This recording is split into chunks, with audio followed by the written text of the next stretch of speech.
Panther Nation, the C3 podcast, brought to you by CarolinaCatChronicles.com.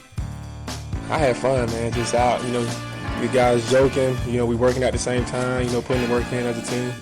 Like I said, I'm just glad to be with the guys. My favorite night of the week. We're gonna go out there and we're playing to win. We're not out here just to show up. We're out here to win. I don't want guys that want to win, because really, who doesn't? Nobody wants to win. Everybody wants to win.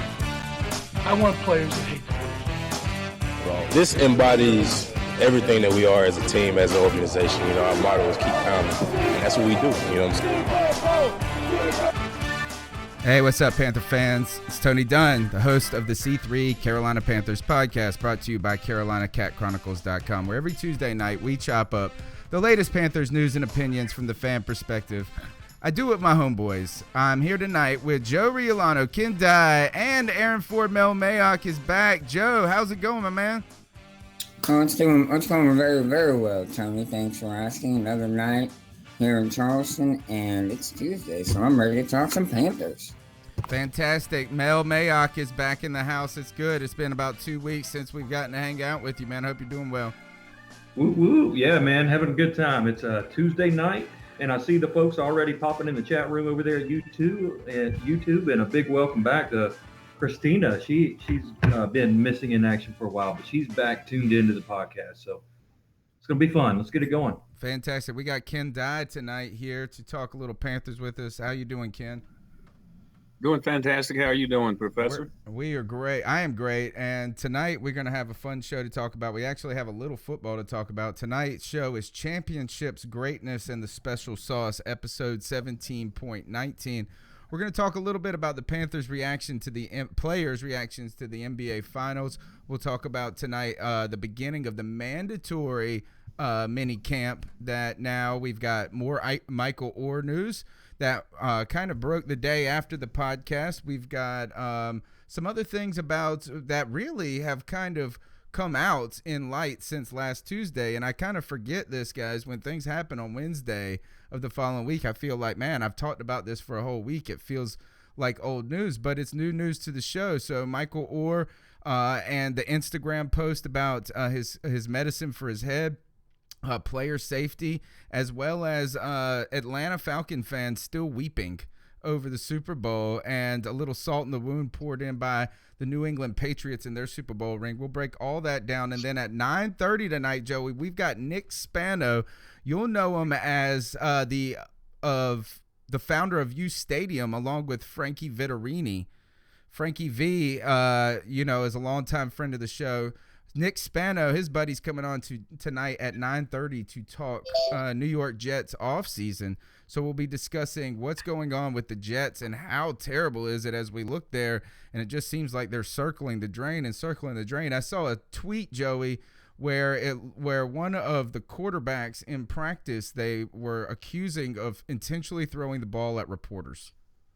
That wouldn't surprise me. Those New York writers are really tough, and they'll be hard on a team that, as you say so eloquently, looks like it's circling the drain. Gosh, it's terrible. So we'll find out all about that at 9:30. Guys, if you're watching on YouTube, go ahead and hit that subscribe button, smash that like button, and tell a friend about the show. It can really help us grow.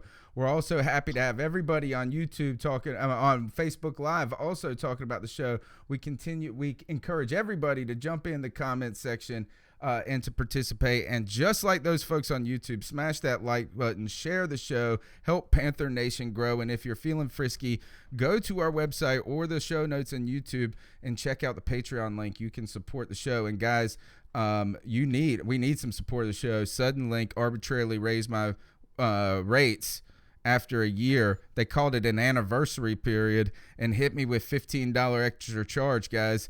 And they're a monopoly of high-speed internet in the Greenville area. So I just had to suck it up and pay it. So patrons, help us.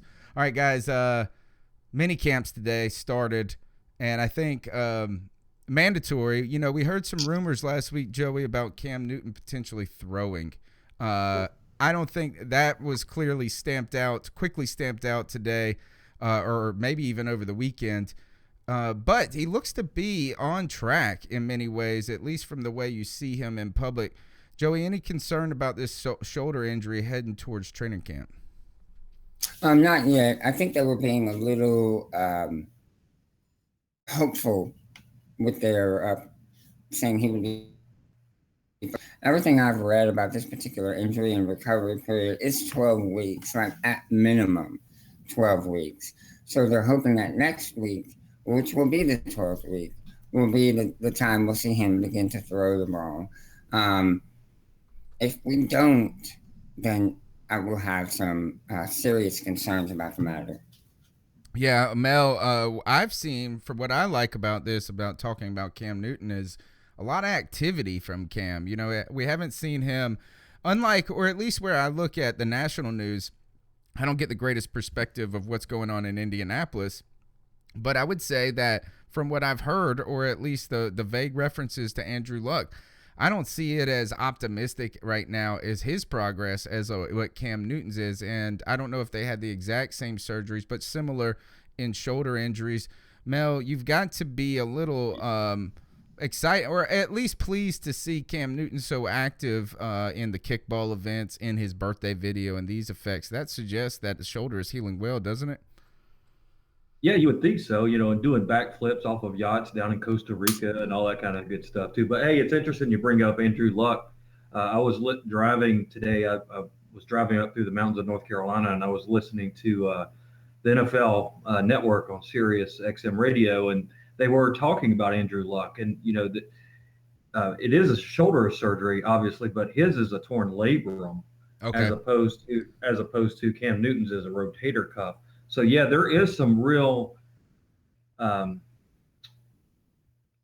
I should say, up there in Indianapolis, but they have not added, I would think if they were really anxious about it, they would bring in somebody like a Colin Kaepernick, right? They only have Tolzien, I believe is his name, as their backup. So I think they think he's going to be okay, but boy, I would much rather be in our position dealing with a partially torn rotator cuff than a torn labrum, which is like what Michael Kidd-Gilchrist had a year ago. It's a tough injury. Yeah, definitely. And that, and they took him a long time to work through that and rehab and continue to, you could see, bother him to a certain extent. All right. I guess the main story, though, Cam Newton is not really that big of a deal, because we always see him as doing celebrating at practice. But I guess the ultimate story, guys, is Michael Orr last week, about Wednesday, right after the show. I think he put out a Instagram post where there was a picture of what appeared to be 10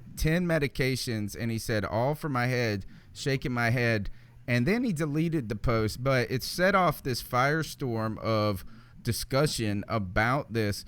Ken, you've seen Michael Orr out for over a year now, and then you hear about him still battling these symptoms. He's missed all of these OTAs. How does that sit with you, Ken? I don't think he'll ever play again. I hate to be a downer, but that's what it appears to be. And I think the Panthers knew that his future was uncertain in spending, what was it, a second-round pick on Taylor Moton? Yes, 64th pick overall. Right, he was right after Samuel. So that, putting the pieces together kind of tells me that the Panthers knew not to really be able to depend on him, but, kind of plan for the worst but hope for the best. Mm-hmm. I think that's what they did. And I just think they're looking at his health right now. And if he's on that many medications after this much time, I just don't see any upside to him or for for him or for the organization. If that's going on, he needs to just retire and take what health he has and be happy. Well, right now, the reason that we're not seeing any move towards retirement now, I don't know what his intentions are personally. We're just watching this from afar. But if he retires, there's an awful amount of money left on the table from his contract that he is still eligible to get, that he can still acquire even if he had a football-related injury. And I heard up to $1.7 million if his career is ended because of a football related injury to that effect. So that's why we probably haven't seen that movement. But guys, one of the things that kind of that's been interesting to me is you see a pattern, not a pattern, is that, look, as I wrote a story on the website about this, and I made sure I did not put a picture of his Instagram post. The idea was not to sensationalize. In fact, I really tried to temper down the headline on the story of Michael Orr still fighting ill effects of concussion. But the thing that stuck out to me is this: is guys, you saw the problem. You know, he gets in the fight with the Uber driver, right? You've kind of seen the in and out of contact with the team.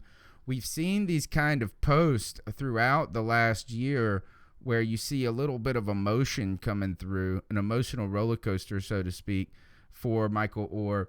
Then you get this picture of this medicine. To me, you know, I don't know if what we're seeing here, and I'm not a doctor, but, you know, this, you know, the real reality is that concussions and the injuries and the effect it has on your body is a very real thing, you know, and just looking at some basic concussion type research. Here's a quote from Dara Bach. Symptoms are still innocent in this stage, merely some disorientation and headaches. However, as it progresses, CTE can cause memory loss, changed and erratic behavior, poor judgment, dementia, vertigo, tremors, depression, escalated thoughts of suicide, and so forth. Now, I'm not trying to suggest that Michael Orr, you know, I'm not a doctor. I don't know these things, but I do know that this reality of concussion is real, and we've seen it. We see Junior Seau into these effects. So what I'm saying here is that I think there's a greater responsibility by the NFL, by the Panthers, even the Ravens and the Titans, to not just say, hey, we got you back, Michael Orr, but to really guide this young man along continually to make sure to monitor his health, even if he decides to get out of football. Because what we're really witnessing is potentially not the NFL saying sorry for all this stuff in retrospect, but we could be watching it happen. Yeah. And a few years ago, I went into some of this, into some depth. I wrote a long post when I was working over at fan site about this. And the CTE is, I think it's chronic encephalopathy. Yes, it's chronic traumatic encephalopathy. Anyway, it's hard to say.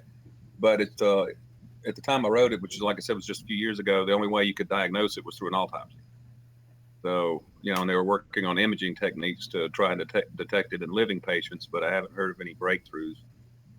So right. That just kind of throws another roadblock up in the player health issue. And also don't forget about the huge, what was it, like a $10 billion settlement or whatever for the NFLPA with the concussion protocols, on the syndrome and all of that health related stuff with the NFL. Joey, so how do you, I want to ask Joey this, is how do you as an organization or the NFL help a young man, in this case, a guy that's in his early 30s, other than just giving him his paycheck, his severance, and saying thank you for what you've done? How do you continue to be there for a guy when he's not in football? Well, I think the Panthers are doing it. You continue to monitor him, staying in constant touch with his physicians. I think at this point in their relationship, football is way far back on the burner. I think his future health and mental stability and capacity is taking front row, in their relationship. And I think that they'll continue to do that until there's some resolution one way or the other. The Panthers have to cut him and pay him some money, then so be it. But I think the way they're handling it right now is the right way to do things. Yeah, I agree. All right, so here's some comments right now. I can hear an echo in somebody's speakers. Here is some comments from YouTube at the moment. Here's Shaked. It's very important to mention that the symptoms which we mentioned are of severe concussions, and that is what Michael Orr had, he said. And Cody Lackney goes on to say that Michael scared a lot of people with that posted picture of those pills he was taking, because nobody knows if that was still because of the concussion or if he just has to stay on those forever, and one of the things that I saw too in just my brief reading about it is that another kind of mention on the health effects was that it said people with concussions experience all types of symptoms, including forgetfulness, headache, dizziness, fuzzy vision, and sensitive to noise. Symptoms of a concussion can last for less than a day or persist for weeks, even months, but 2 or more concussions put a person at risk for developing lifelong problems. So I do think that this is the time where maybe the NFL finds, I don't know how to do this, but I'm talking about supporting a man in a way that is beyond just providing some basic health care, but in almost an emotional capacity, to the effect of like a support for him. Instead, I feel like how scary would it be to be dealing with something like this kind of just on your own, even if you do have the resources to go see a doctor. So I do hope we continue to see that. Guys, I did want to talk about this tonight. Last night, the NBA Finals concluded with darling of Charlotte, Steph Curry, and the Golden State Warriors defeating the Cleveland Cavaliers in the rubber match. But the story wasn't Steph Curry. It was Kevin Durant in many ways. But one of the things, we're not here to talk about the NBA, but I want to find a way if we can discuss the finals in relevance to the Carolina Panthers. What we saw on the court were 2 of the world's best basketball players. LeBron, clearly the best b-baller, and it's hard to really counter an argument that KD is number 2. So we have the best player and the best player on the winning team. What can we learn about this when it comes to championships? Because I'm sitting there going, can Cam Newton eventually become the best player in the NFL, and can he be the best player on the best team? These are types of things I was trying to figure out as I was watching the NBA Finals. But number one, having the best player clearly wasn't enough for the Cleveland Cavaliers, guys. They had the best player in the world, and they still did not. They looked outmatched entirely early in the season, but even at times when they gave them their best, it still looked like Golden State clearly they had enough to win. So I'm looking at this, I'm going, can we learn anything? What we saw is 2 teams that have secured the NBA championship for 3 years. Can we learn anything about championships and greatness from this moment? Joey, where I'm at on this is I was like, gosh, this is hard. This was a hard bridge to cross for me. And because it's not easy, like Mel was saying before the show, to compare basketball and football. But the thing that stood out to me, guys, last night is that there wasn't really a bad part of the Golden Cavaliers team. I think that their team was overrated in the fact that I don't think they could beat like the 96 Bulls or whatever those teams were. I don't think they were better, heads up. But I think this is like you're only as strong as your weakest link.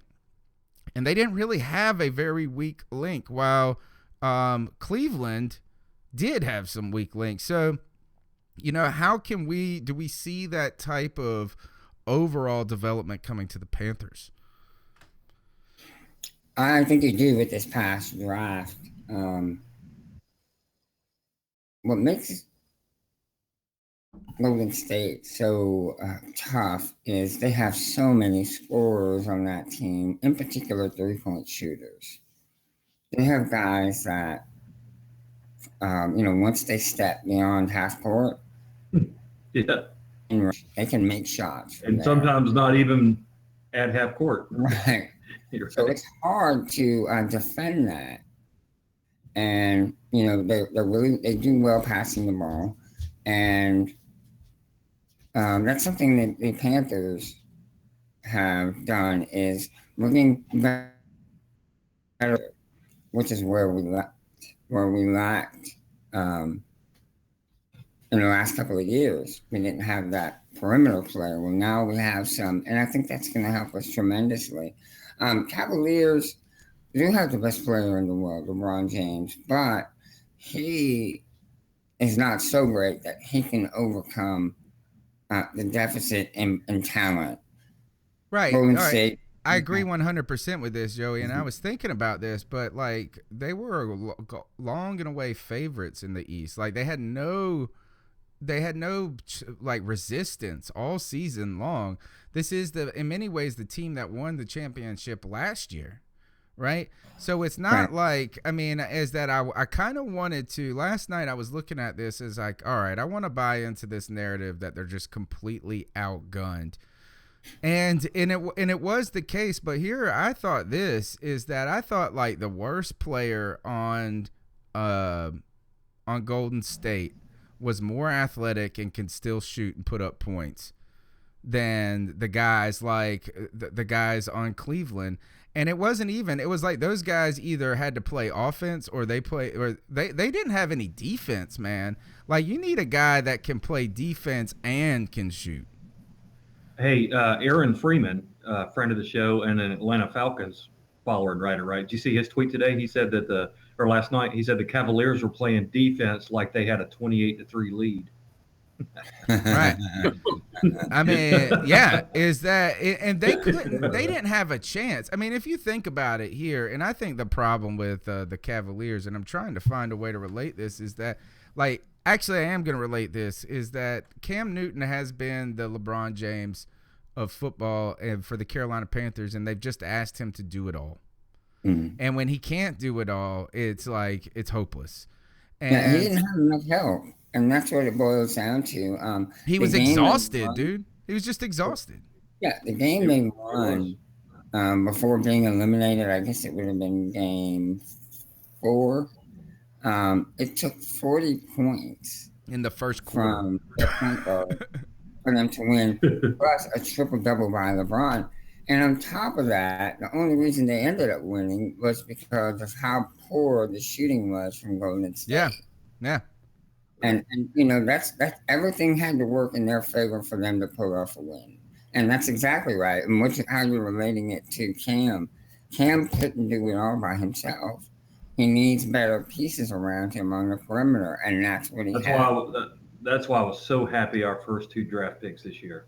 You know, they're weapons. You may disagree on who they took, but the fact that they took 2 offensive players and they added an offensive tackle, they're putting pieces around our LeBron James. So I thought, hey, exactly. That was the way it went. I think in here, you put me on and make me the GM of Cleveland right now, because I think I know what the real problem for them is that LeBron was out there playing power forward, right, in their lineup, but he's playing on the top of the key all the time.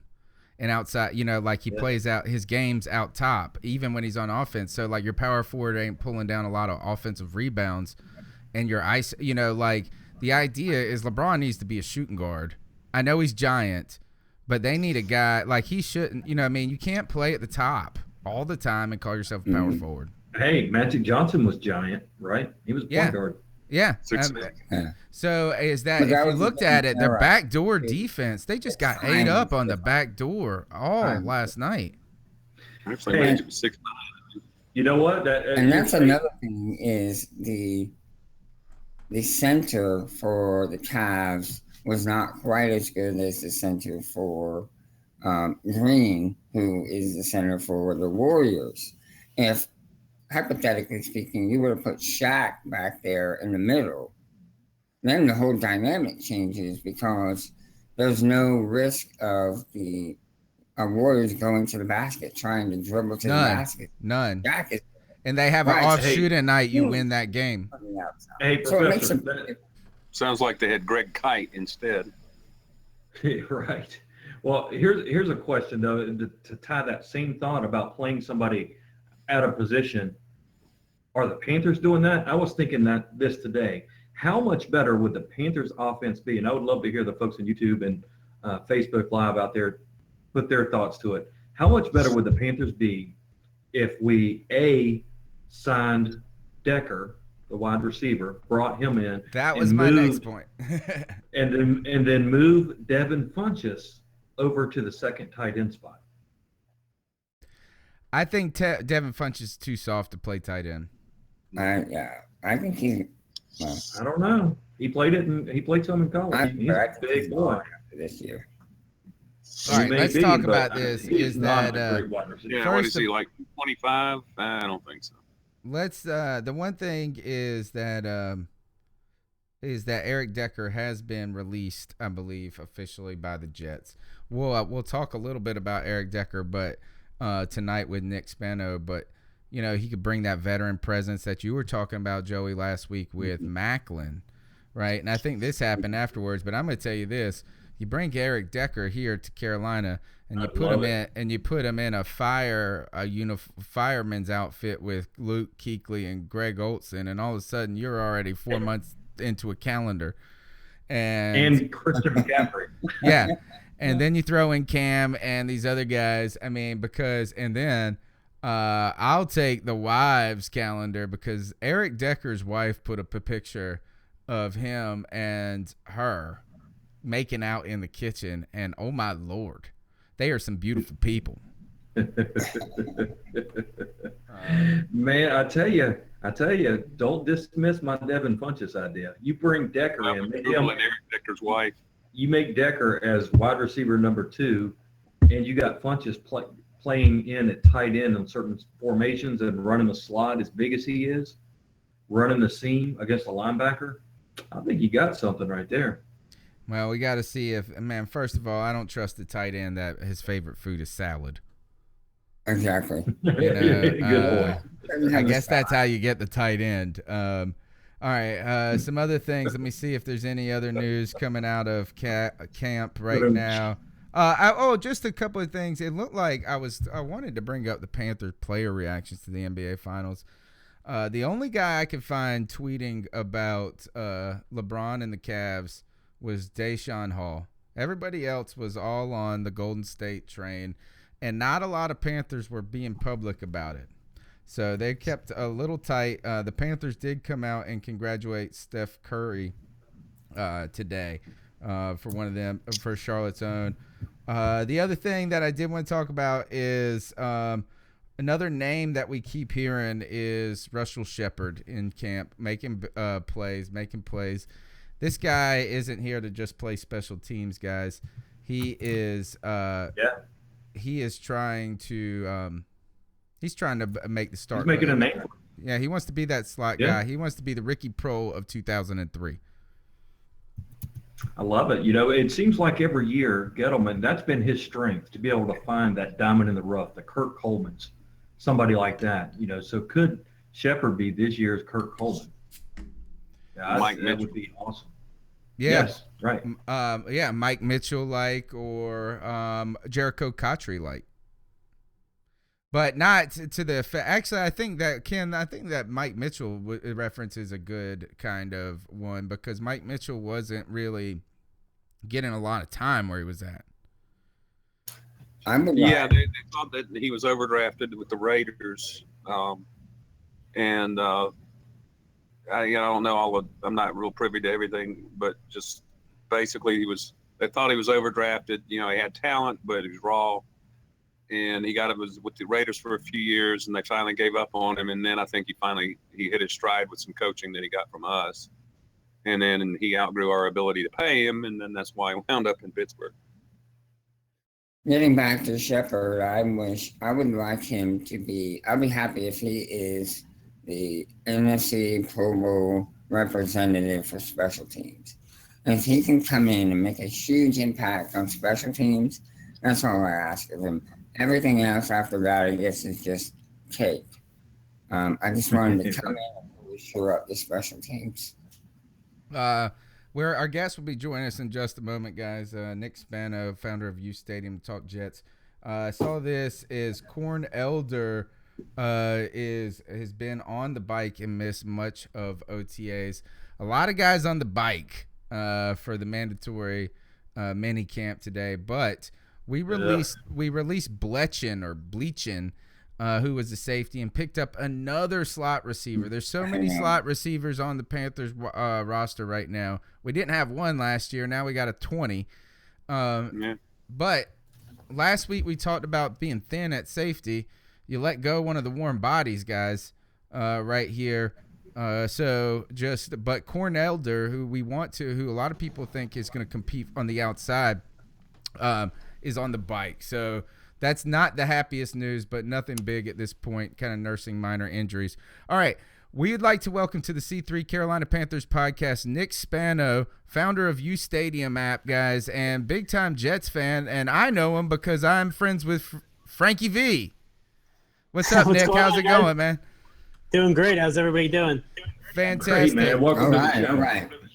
All right. My name's Tony Dunn. I'm here with my buddy Joe Riolano, Mel Mayock, his real name is Aaron Ford, but we like to call him Mel Mayock because he likes the draft, and Ken Dye here to talk a little Panthers. But we brought you on because we have been we've been going down the Panthers schedule a little bit. We started with our own division, then we moved to the AFC East to see what some of those teams were going to be playing this year, what we're going to be facing, what they've done in the offseason and draft. So we brought you here to give us a little insight about the Jets. And, dude, we haven't heard anything good. So let's start with Eric Decker because a lot of Panther fans want Eric Decker. Is he healthy enough to be good in the NFL? The answer easily is yes. I mean, Eric Decker is awesome. Was a favorite of mine. Just a touchdown, third down, big, clutch moment receiver. One of the better receivers in the league in the red zone. I think only Des Bryant and Brandon Marshall had more touchdowns since I think it was 2011 than Eric Decker. So, adding him to a receiving core, with you guys with Curtis Samuel and Benjamin would just be, another great option for Cam. He'd become a fan favorite real quick out there. And to answer the health question, apparently he's way ahead of schedule. He was actually cleared for contact when he was taking part in the voluntary OTAs a few weeks ago, and everybody had thought, wow, he's healthy, he's going to be on the team week one, hopefully make it through a full training camp and preseason and be ready to go for week one. And then all of a sudden the cut happened. So, but to answer, I mean, he's healthy from both surgeries, and he would be a great pickup. What was it, a hip and a shoulder? I wanted to say welcome to the show. Thank you, man.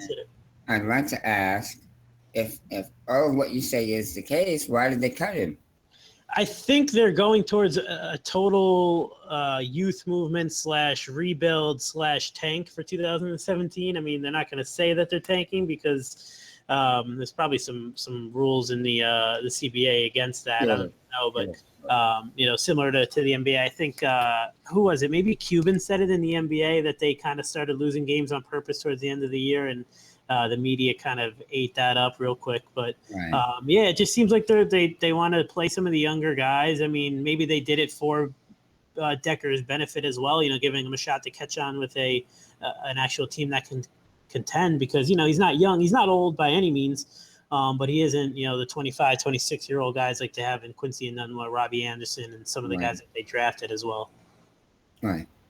Okay, so just to kind of go on with what you just mentioned, I've heard on a few, shows, NFL.com, a few radio shows, they are talking about the Jets tanking just to get the number one pick to try to find that franchise quarterback in next year's draft. Do you see somebody out there that you feel could come in and make a big improvement on the Jets roster? In terms of a quarterback in 2018, I like what I've seen from Sam Darnold. I mean, it's a very small sample size, obviously. Came in, I think, a few weeks into the 2016 season. So, there's a lot left to, be seen and to see about what these guys turn into. You have Rosen from UCLA and Josh Allen from Wyoming. So by all means, it's a very talented and potentially great class, but I mean, they still have the entire college football season 2017 to play. So, but if you go by what the scouts say, Sam Darnold is a guy who they're comparing to like an Andrew Luck, and I think it was Jeff Darlington maybe, or somebody. I'm forgetting his name, but they compare him to a Luck or a Tony Romo style kind of guy. So if the Jets can put themselves in position, or tank, as they say, to get that number one pick, I mean, I'd be all for it. The Jets, in the past have kind of hung around mediocrity. They haven't been bad enough to get themselves that top pick and get a quarterback, and obviously they haven't been good enough to get to where you guys were 2 years ago and beyond and actually win the game. But sorry, I didn't mean that as a slight. I'm sure it's still the wounds are small, but yeah. So I think the owner is finally on board with stripping it down and rebuilding it, where in the past he was kind of a guy who would look to make that quick move and try and, the Brett Favre kind of moves, the Brandon Marshall kind of moves to try and just, excite the fan base, sell some tickets, obviously, and compete. But, that's not exactly what works in the NFL. I mean, you guys did it right. You guys drafted Cam Newton, drafted Luke Kuechly, drafted, Kelvin Benjamin, guys who were young, who are under control and who have developed under your coaching staff. So, I think the Jets and their owner, Woody Johnson, is finally, seeing the right path towards actually building a sustainable winner, not just trying to put something quick together. How did you guys do that in this year's? How did you work towards that in this year's draft? In terms of who they picked, I mean, Jamal Adams was, he fell into their laps. I mean, I don't think anybody thought that he was going to be there at 6. And, some people had him as the second best player in the entire draft, right behind Myles Garrett. But I think getting a guy like Adams, I mean, the rest of the draft, I mean, it's a complete crapshoot, right? I mean, Marcus May in the second round, I wasn't huge on that pick, but I can see that they're trying to go full youth movement, trying to improve the secondary, which they desperately needed to. But I think a guy like Adams, when you add him to a Leo Williams, who's probably the Jets' best player, and hopefully a guy like Darren Lee, who, again, I'm also not the biggest fan of, but, they seem to have a role for him carved out. So, they hope that those three guys add them to the, Muhammad Wilkersons, who you expect to be around, and potentially another guy, Justin Burris, is a cornerback who they really like and to develop in the second year coming this year. They expect to start, adding a few pieces where they can, build a young, fast, and, tough defense around. And the offensive side of the ball is completely up in the air. So you would hope that in 2018 is when they address that. Yeah, your defense should be stacked. We got a couple of questions for you out there in the YouTube chat room. Cool. So let me just throw them out there to you. One is, what's your take on, and this comes from Cody Lackney out there, wants to know what's your take on why the Jets drafted 2 strong safeties and how you think they'll make them work together. Yeah, I mean, it's interesting, I guess. And thanks for the question, Cody. I mean, it's a question I had asked myself too. When Adams, I think it was a guy you couldn't really pass on in the spot, right? So that pick made total sense to me. A guy like May, apparently they really liked his versatility. So he's not your prototypical strong safety where he's, going to sit in the box and come up on running plays and pursue straight angles. He's a guy who can do a lot of different things. So I think what they do like is the flexibility of both of Adams and May to really have different roles and bowls. I think if he sticks around into the next year, in 2018 and going and beyond, they can do a lot of different things with them. So it was surprising, to say the least. I didn't think that they would take a safety there, but they were linked, to Marcus May a lot. But I think he was a guy who they targeted in the second round, not expecting Adams to be there at 6. Gotcha. And then one other question from Shaked, who's a avid follower of ours. He wants to know, hey, if you're going to a youth movement, you think Forte is safe on the No. 53? No. I don't think he is. The only reason why he would be is because he is a guaranteed. I believe he's guaranteed $5 or $6 million this year. So, there's no real benefit outside of getting some of the younger guys some touches. They drafted a guy, Elijah McGuire, from a small school, maybe Louisiana Tech. It's slipping my mind where he came. He was a later round pick who most likely will see, at least early in his career, more reps on special teams. But they did sign a Jordan Todman, and they had a bunch of different backs in on tryout basis today in minicamp. So I don't think he's safe, especially if it gets to the point where Forte kind of asks out. He's only got another year or 2 left. So if it gets to the point in camp where he doesn't see, him getting most of the carries and they can work something out where maybe they, cut that guaranteed money in half and he signs elsewhere to get a chance to play in the playoffs and eventually the Super Bowl. I don't think he's definitely safe at all. Guys, did you hear that? Is that Jordan Todman, former preseason special for the Carolina Panthers? He's a preseason hero.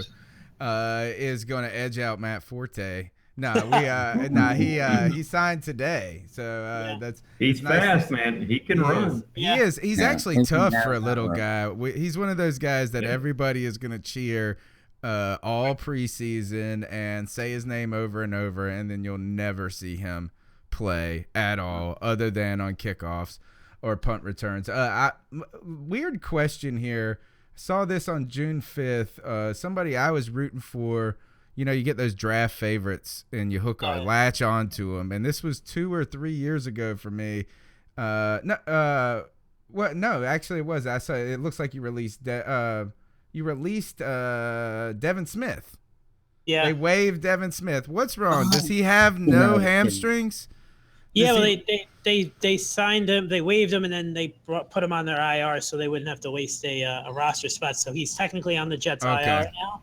Poor guy, man. Poor guy can't get anything. He tore his ACL again, and right before OTA.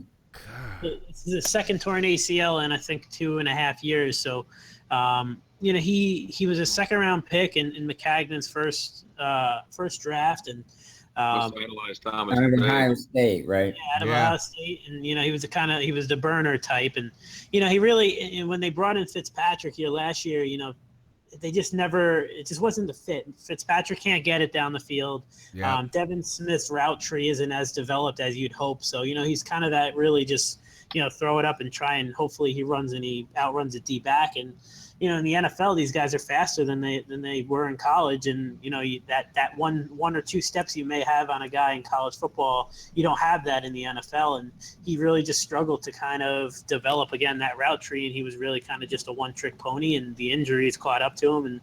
And he never got, but he came into the league injured. His whole rookie season he missed. The poor guy. I thought he was going to be the next Deshaun Jackson, because he can track that deep ball so much. Sad story there. I mean, 2 blown ACLs in 3 years. It hasn't even played a full season, really. I saw you guys got Morris Claiborne. Whenever I see that name on, you sign him to a 1-year deal. The only reason I bring him up is who wants to talk about Morris Claiborne? Well, the reason we do is because I was pulling for the Panthers to draft Morris Claiborne. He was gone. The Dallas gets him, thank Jesus, and we get Luke Kuechly that year. The world is a better place, yes. But is he trying to kind of fill some of the void that is going to be left by you guys trying to get, I guess, finally off of homeboy Darrelle Revis? Yeah, I think so. I mean, I think for Claiborne, he's going to try and play a year healthy and go back. He's still young, very young. Yeah. So if he can come in, play relatively well, and prove he can stay healthy, he can go back and look for a longer-term contract. Next year, he wasn't getting, the hits on the market, and he had an opportunity to come in and be the, cornerback 1 here. But yeah, for the Jets, I think they wanted a guy who they can come in and somewhat mentor the young guys, and they just needed warm bodies at the cornerback position, honestly, and he was the best of the guys available at that point, and I just don't think they wanted to commit long term to anybody, and so the 1-year deal kind of worked out. Poor guy is dumb as a bag of rocks. He scored a 6. Was it a 3, Ken? Yeah, I think so. It was a 3 or a 6 on the Wonderlic. The poor guy had the lowest score in like the last 25 years. I think he scored a 3, and you get your name right. Yeah, I think you get 6 points for spelling your name right. So and he got a 3. He misspelled it. He spelled Morris with Maurice, 1 R. Or is it Morris? I mean, maybe it was. There you go. He spelled Morris with 1 R. And I guess the other thing I saw too when I was thinking about the Jets is Brandon Marshall's gone, and then I saw who was it? Was it Muhammad Wilkerson or one of Sheldon Richardson said that the locker room was going to be better without him. What did he say? He said there's 15 reasons why. Mm-hmm. Oh gosh, tell us what's going on with this. And Yeah, I mean, Sheldon Richardson, he's not he hasn't had a gleaming record, has he? As I know. sparkling player. Yeah, it's the old pot calling the kettle black, right? I mean, they had a big falling out. I think it was after the week 3 loss to Kansas City last year when Fitzpatrick threw the 6 interceptions, and poor guy. There was the whole and the whole year really spun out of control from there, because if you remember, they played a close game against the Bengals week 1 and lost on a field goal, and then they beat up the Bills pretty badly on Thursday Night Football. So, there was a good feeling that, Fitzpatrick threw, I think, 3 touchdowns on that game. Decker and Marshall had big games. Marshall actually got hurt that game, and it looked like he had torn his knee and he was going to miss the game, and he actually came back that game, and they both had big weeks. So it looked like, all right, the Jets offense is back on track to where it was in 2015. And then they go to Arrowhead and they get completely killed. And I think there was some kind of, fight in the locker room. I don't think it got physical, but it was between Sheldon and Marshall, and it really just kind of spun out of control from there. Sheldon and Mo Wilkerson showing up late to meetings all year, Marshall calling them on that. As Sheldon says, he's kind of this like fake leader, and just because you play 10 years in the league doesn't exactly mean what you say in the locker room carries too much weight. So they just didn't see it eye to eye all year, and it really falls on the coach as well, just because he hasn't been able to really create this culture within the team of any leadership at all. So it's kind of been a free for all. So it's been, last year was a really rough year all the way around. What is the coaching staff and the organization trying to do with this defensive line that has supposedly so much talent? You look at all of these names down the board and you're like, these guys are supposed to be monsters, but they don't seem to be necessarily focused.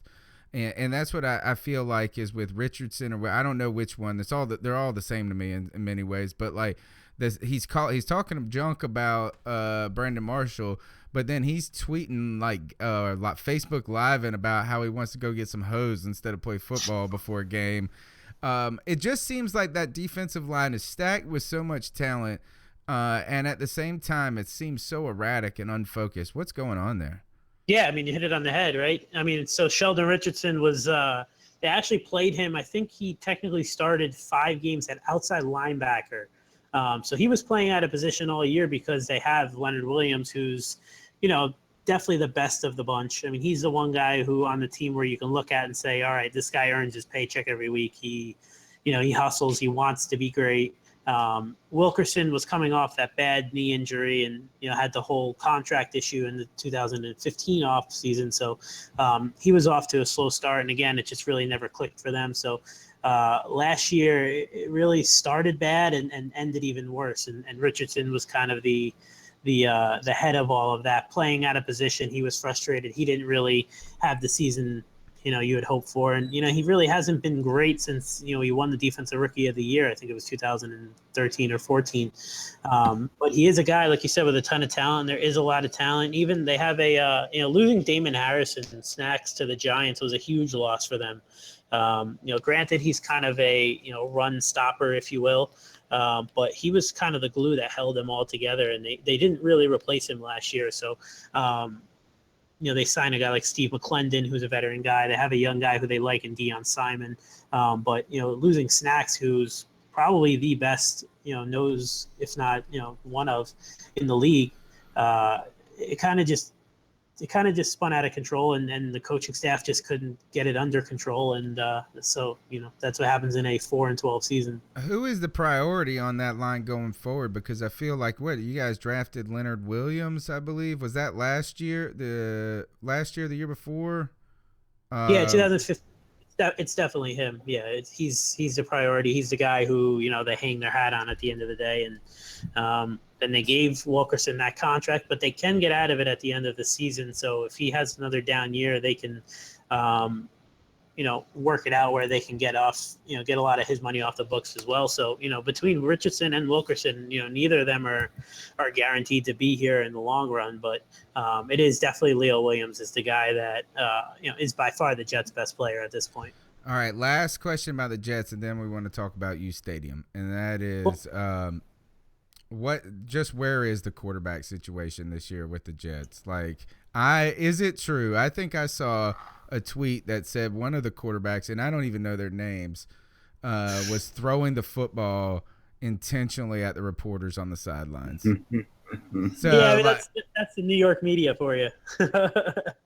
First of all, I like this guy more just for doing that, because everybody says whoever he is sucks. But what is what's going on back there?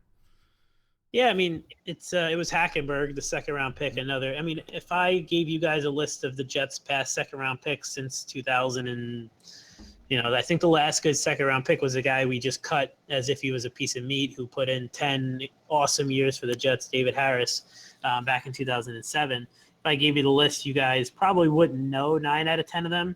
And the 10th one you wouldn't know because it's Stephen Hill, who you guys tried. I do love him. I love Stephen Hill. So, yeah, I mean, they brought in Josh McCown. They have Bryce Petty, who they gave a shot last year, who really couldn't get out of his own way. And then you have Hackenberg, who they did the complete red shirt / hid him as best as possible from anything. I think they wanted to just wipe the slate clean and give him a year to just kind of sit and learn on the sidelines. And, we'll see where he is. By all accounts, he is brutal. Last year in camp, they didn't play him in the preseason until the last game. He didn't get a snap in the regular season. They played 4 quarterbacks all year last year, and Hackenberg, their second-round pick, didn't get a snap. So, he's somebody who is a complete crapshoot heading into this season. He could either start week 1 or, he may not see him again. So, then you have Bryce Petty out of Baylor. This will be his 4th year, and he's somebody whose ceiling is probably just a backup in the league, and his floor is brutally bad. And then you have McCown, who, you guys know, Josh McCown is a journeyman. He's like the Ryan Fitzpatrick mold. Good guy to have as your backup, but, what is he? So, again, it's like, are you going to go with the total youth movement and play Hackenberg, or are you going to play a guy like McCown, who can at least get the ball to some of these young receivers so you can truly – determine whether these guys are good enough to keep around. What do you want to do? That's a good question. I mean, if I'd like to see Hackenberg just because he is the unknown.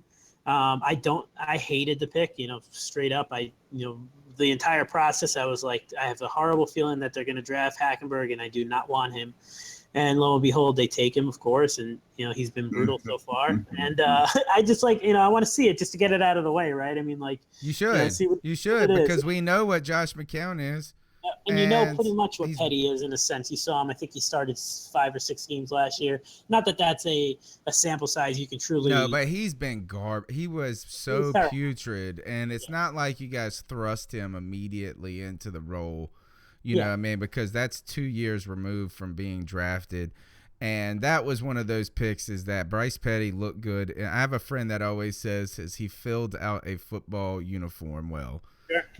And like that was people listening to the draft gurus on ESPN saying this is the second ranked quarterback. That was like Bortles' year probably, or something like that. But I'm just saying, like, is that he is clearly not the answer. McCown stinks. McCown is basically Fitzpatrick. Right. They're the same dude in many ways. As Fitzpatrick, at least, though, every now and then gets a little good. Yeah, exactly. But McCown is all. McCown won't have those great games that Fitzpatrick has. Those 6 touchdowns. Right. But he won't have those 6 interceptions. Exactly. So it's like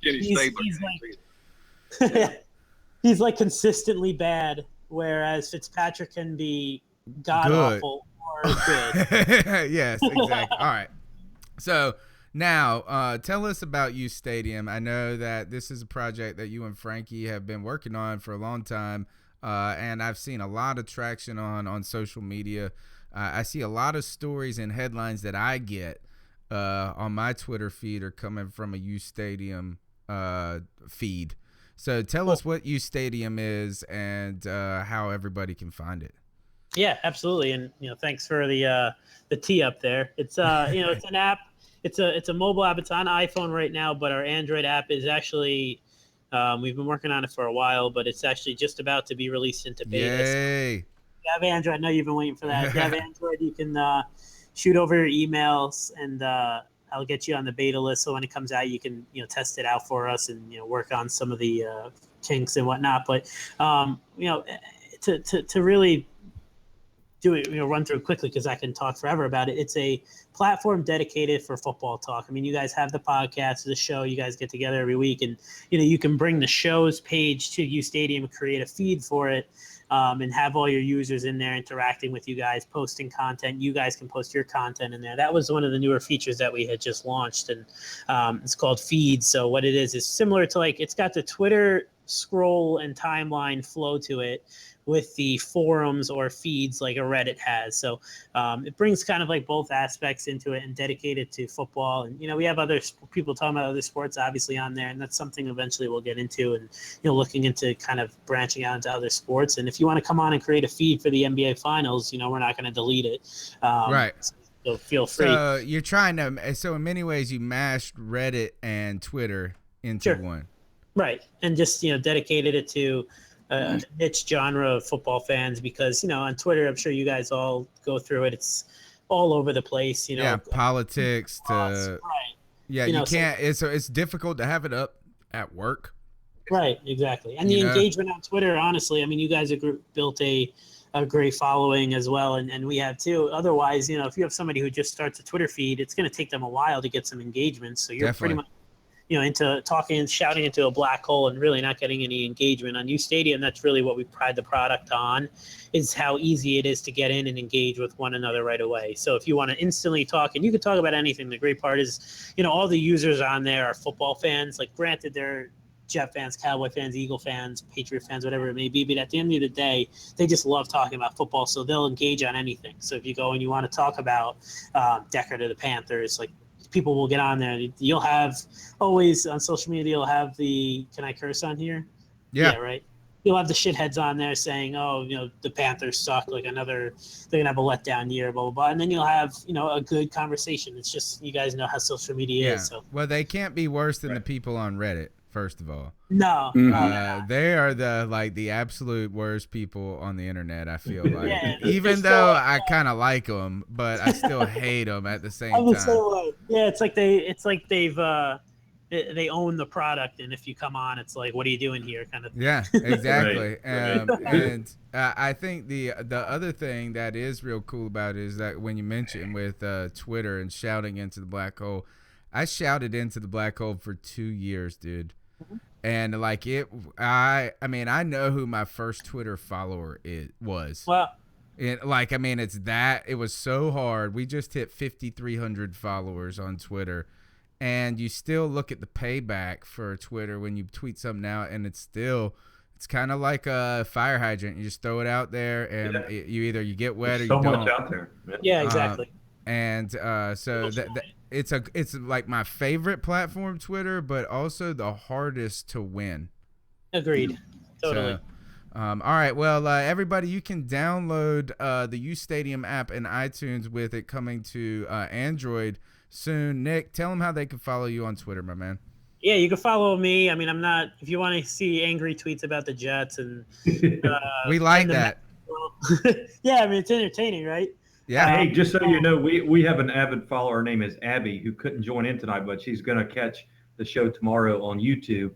But her husband is an avid Jets fan, and she's a Jets fan too, but she's primarily a Panthers fan. But tweeted and said, hey, we got a Jets guest on tonight. And she said, I bet he uses the word dumpster fire.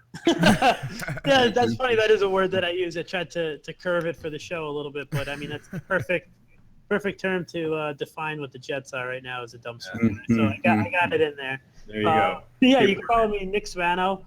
Follow UStadium for sure. I mean, we put a lot of work into the social engagement on there and Instagram as well. So definitely give them a follow before me. Don't follow me. I'm just complaining about the Mets and Jets a lot. All right, hey, man. I'm gonna go download that app right now, though. That's definitely, awesome. man. Fantastic. Cool, man. Thanks a lot, Nick. Tell Frankie I said stay out of the chicken cutlet jar. Oh, that's impossible. Take care, guys. Right on. All right, man. Have a good one. All right, guys. Take care, we're man. back. Thanks for coming on. We're going to get back and wrap up the final kind of thoughts on this week's show for the Carolina Panthers. Guys, just the last couple of comments on the OTA, the mandatory camps, Joey. What do you want to see out of these types of things, this event? Because this is a 3-day camp. We're going to see Christian McCaffrey on Thursday for the first time. Thank Jesus. Poor guy has been alienated from the football world. But what are these 3-day meetings? Because I peeked into the Miko Grimes podcast, and if you like the F word and a girl saying she wants some D, listen to Miko Grimes. But she is crazy and wild, man. I love her. But she said this. She was mad that her husband was gone. She said that the 3-day mini camp or the mandatory mini camp was for them to check in and make sure these athletes were taking care of themselves. Yeah, I think it's just hey, we want to make sure you're in shape. We want to make sure that you remember some of the plays. Any new plays that we added, you've been in the playbook, particularly for rookies. For the veterans, it's more of a check-in, just like she said. Make sure you're not 280 pounds and 30 pounds. Kelvin Benjamin. Yeah. And Couldn't avoid exactly. And hey, training camp is starting in a few weeks, and we want to make sure you're ready for it. That when you come to training camp, we don't have to get you into shape. We don't have to remind you of the plays we were running last year. You should come to training camp, basically. Ken, what do you think that the coaching staff is looking for at these OTAs or these mandatory mini camps? I always feel like the names are so important. I just call them OTAs. They all just kind of get lumped in the same pot after a while, don't they? Well, in 3 days, you got to be a little realistic about what you can learn in 3 days. I think that the coaching staff, the rookies mainly wants to see, especially on the offensive side, just wants to be more or less reassured that they didn't screw it up. Because you get a little bit of Christian McCaffrey, and then you don't see him for 5 weeks because of the Stanford and the rules with the quarter system, and he's not, that whole thing we all know about. But I think they just want to make sure that they're getting what they thought they're getting, all right. Especially for the younger people and newcomers. Mel, what do you think that they're looking for in these mini camp or in this whatever it is?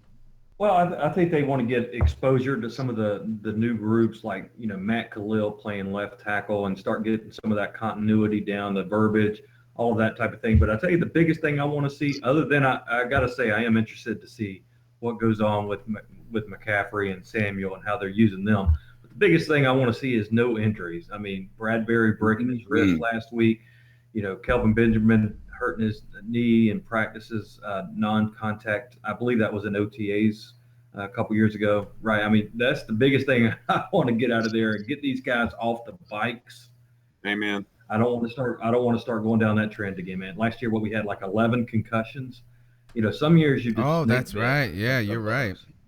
Yeah, I think Joey's on to something too. Is like, I think you mesh those together with no injuries and seeing what guys retained. I remember that a lot of being what Rivera's message for the rookies was last year. Is that what did they bring back from their previous workouts and how much, because these guys, their coaching now is not as hold your hand along the way like it was in college, to where you're going to have them working with you individually so much. Is that these guys are either supposed to be on their P's and Q's or they're behind.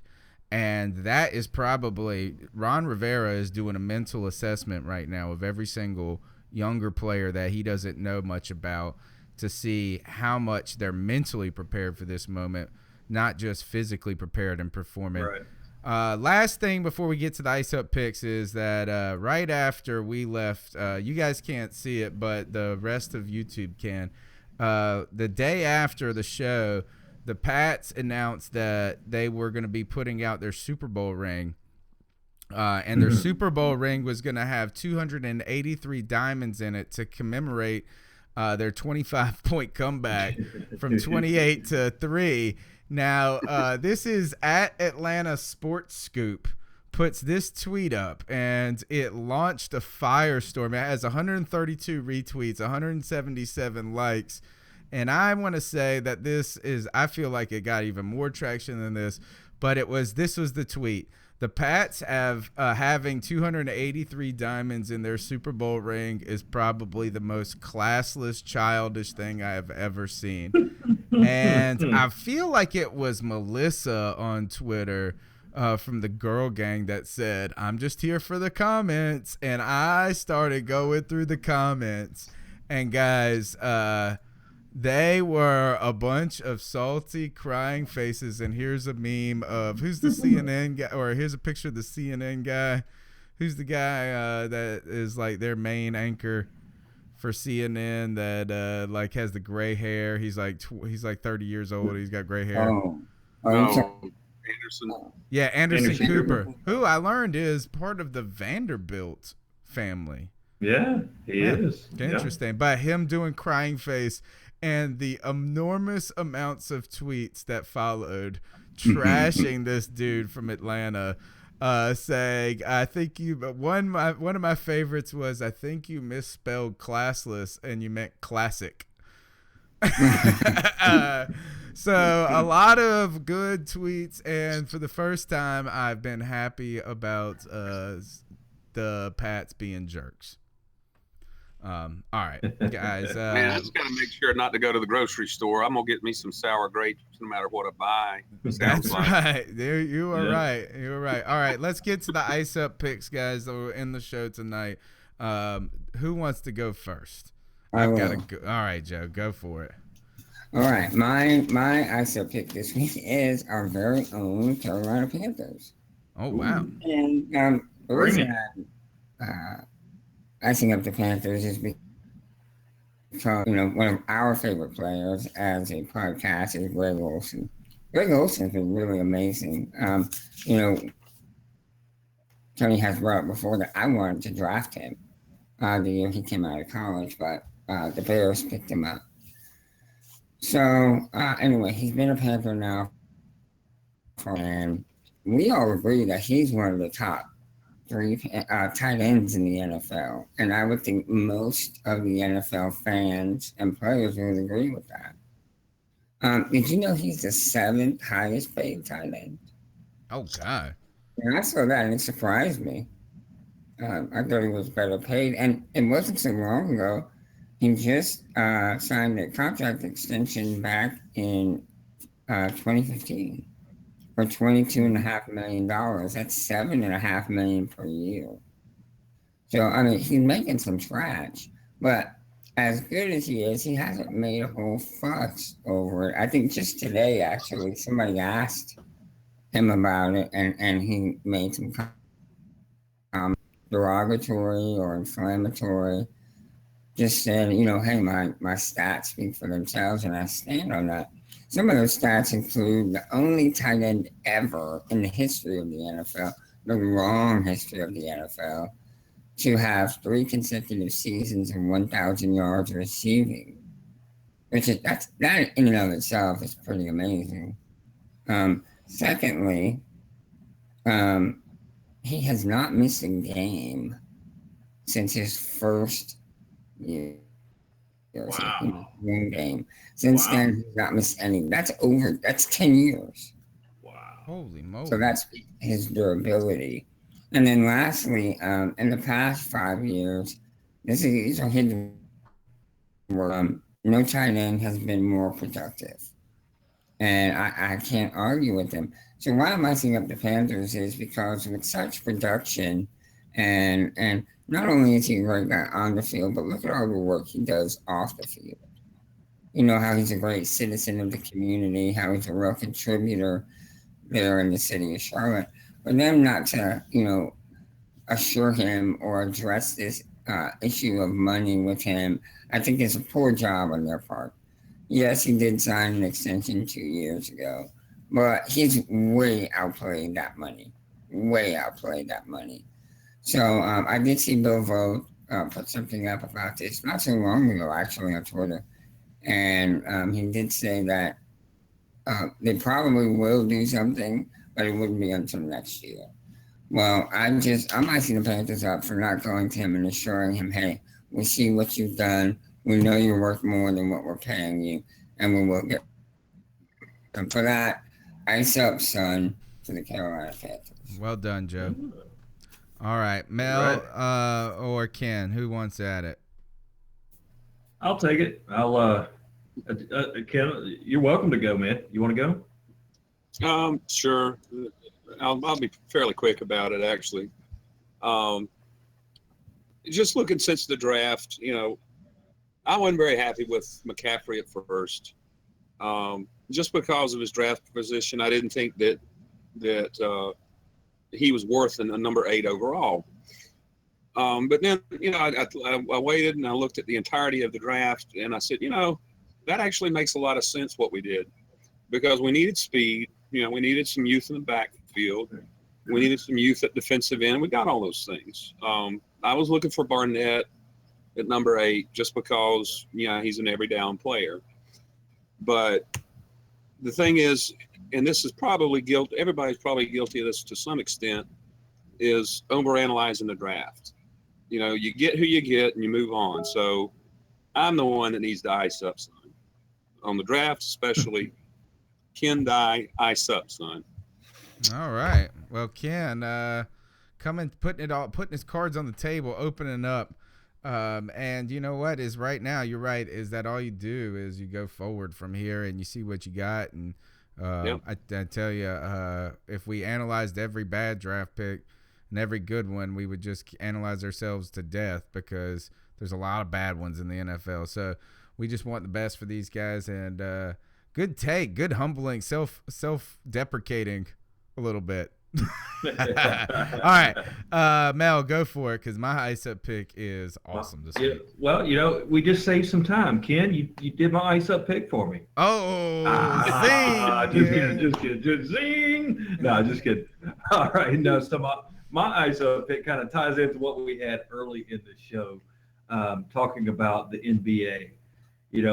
I have iced up the NFL before, because I would love for the NFL to do the commentators the way the NBA does. Have your own hometown commentators call the game every week. I would love that about the NBA. But I would love to hear Mike Rucker and say Steve Berline commentate every week for the Panthers or something like that. But instead of getting guys that don't know anybody on your team, right? I hate that. But the NBA, what just drives me crazy, because I have been an avid NBA fan for most of my life. And this past year, I have really lost a lot of interest. And I've asked myself why. And a lot of it really boils down to you don't have a chance. The Hornets don't have a shot. I mean, this time of year in the NFL, the Panthers have a good shot, as good a shot as any, to go back to the promised land and bring this city the much-deserved championship trophy. The Hornets have zero shot, no shot. They don't have a shot. It won't happen anytime soon, right? I mean, the way their cap is structured, not having a hard cap, and having somebody like Kevin Durant come in and sign, you got the second best player in the world signing with the second best team last year.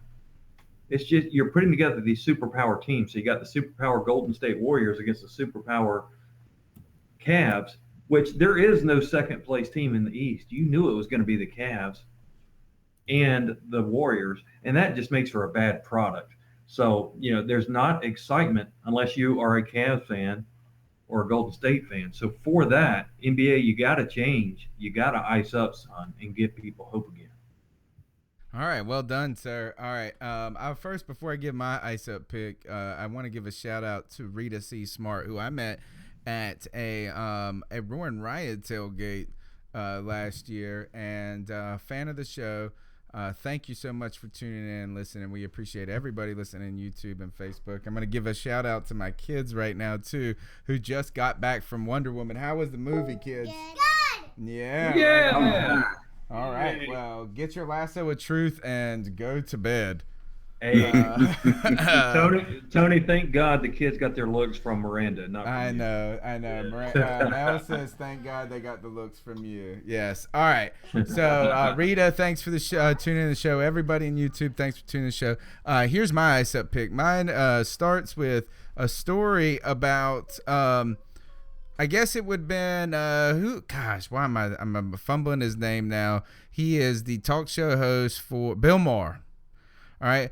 So Bill Maher last week is doing some sort of talk, and Bill Maher is married to a black woman from what I know, and he's like this super liberal dude, and he's so liberal he got a little comfortable, a little too comfortable it seems, and in a conversation with somebody, they said something to him like, you should do this or do that or whatever, and he said, I'm not a house blank.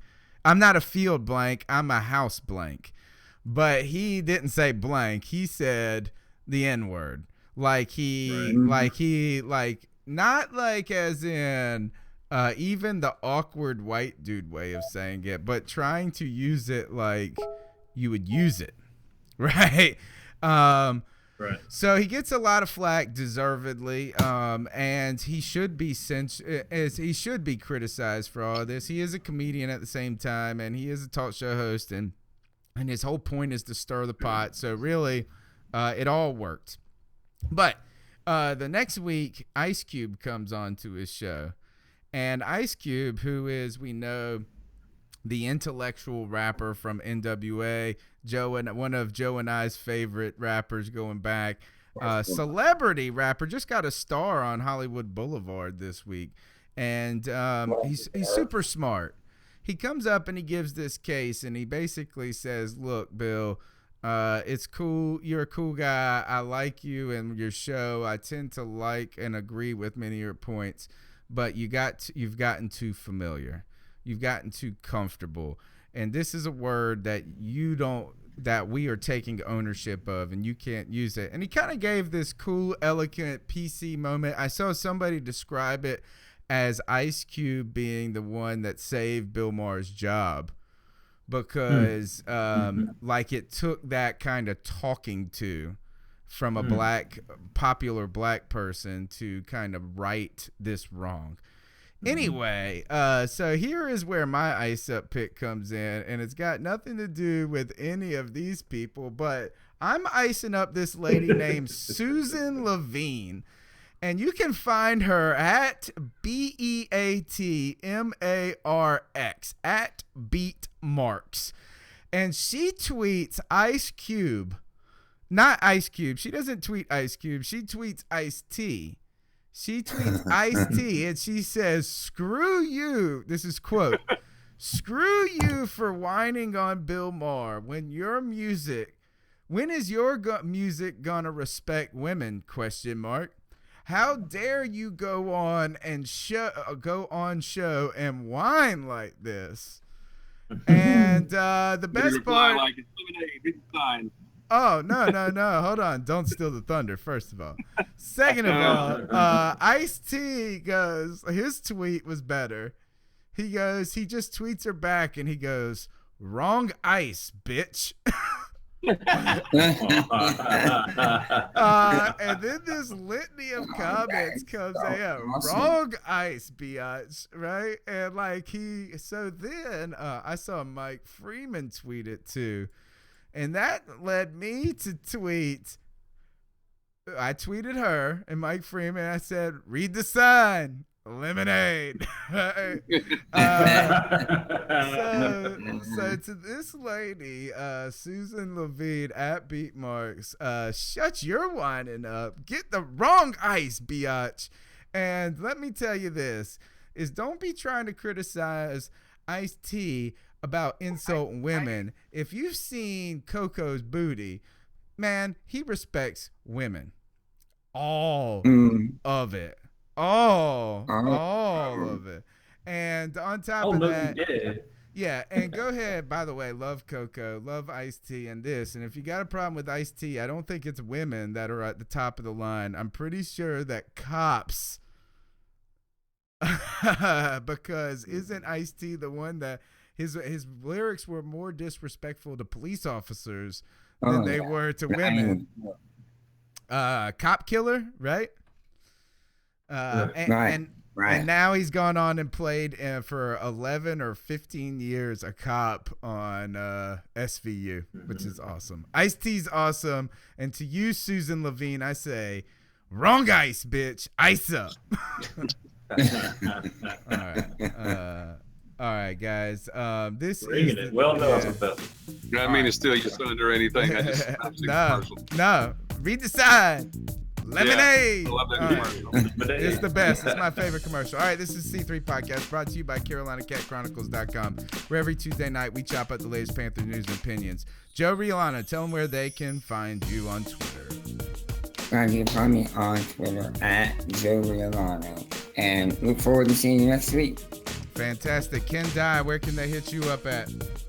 Just like it sounds, at Ken_Dye, DYE. Mel Mayock, I'm going to get to see you in person soon. So how can we contact each other on Twitter until then? Yeah, you catch me anytime at Panthers Drafter. All right. Talk Panthers, talk anything Charlotte sports related.